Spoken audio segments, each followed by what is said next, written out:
recently got an email where I read that some kids in New York, in protests of the way their principal was treating them, decided to go Iranian on him, meaning they decided to stand up to him and demand their rights. And it blew my mind, because as an Iranian kid growing up in America, the term Iranian was never used in a positive way like that. It wasn't cool to be Iranian. You couldn't use the word Iranian as a term of standing up to people. I came from Iran, came to America, just wanted to be a regular 6-year-old kid, wanted to play kickball, wanted to eat Twinkies, you know, loved picking my nose. I was really good at picking my nose. I mean, those were the best of times. And then all of a sudden, this whole hostage situation happens. And I have no idea what's going on, but I do know that I'm on the playground and suddenly 6th graders are coming up to me as a 4th grader and calling me a fucking Iranian. And I was like, dude, first of all, it's not Iranian, it's Iranian. And secondly, what did I do? I didn't take any hostages. Then, all of a sudden, out of nowhere, this movie comes out called Not Without My Daughter. Oh, my God.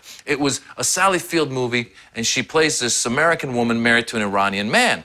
And while they're in America, the guy's the nicest guy in the world. He's like, honey, I love you. You are my queen. I want to write poetry for you. No, no, no, I will cook. You stay out of the kitchen. And then they go to Iran, and all of a sudden, bam, you will not leave this country. I will kill you and sacrifice you like a sheep. And at that point, I was at an age where I go to clubs, trying to meet girls. And I was talking to this girl. We're hitting it off. I go, hey, where are you from? And she goes, England.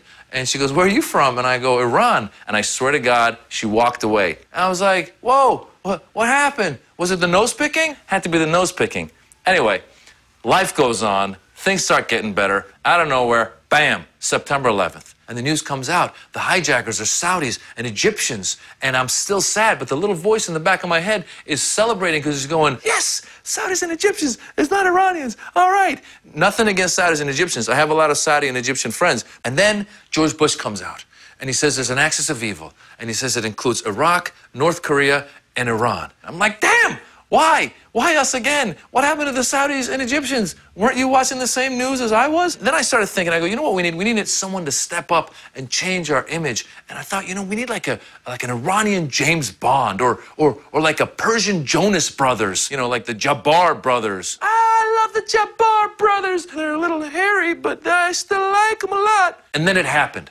June 13th, 2009, the Green Movement. It wasn't a person, it was a whole movement. And the people of Iran took to the streets in protest, 1 million strong, and they marched against violence, and they were getting beaten, and they were getting shot at. And Iran is suddenly cool. You got people like U2 playing Bloody Sunday and dedicating it to Iran. And Bon Jovi, a guy out of New Jersey, is singing in Farsi. And then I get that email about the kids in New York going Iranian on the principal and standing up to him. And you're proud to be Iranian. And all of a sudden you realize a revolution has happened in the world. And I don't know what's going to happen in Iran, but I do know the Green Movement has changed the way Iranians are viewed in the world. And I thank God that it was the Green Movement who did it and not the Jabbar brothers or a Persian James Bond, because I don't know how that would have played out.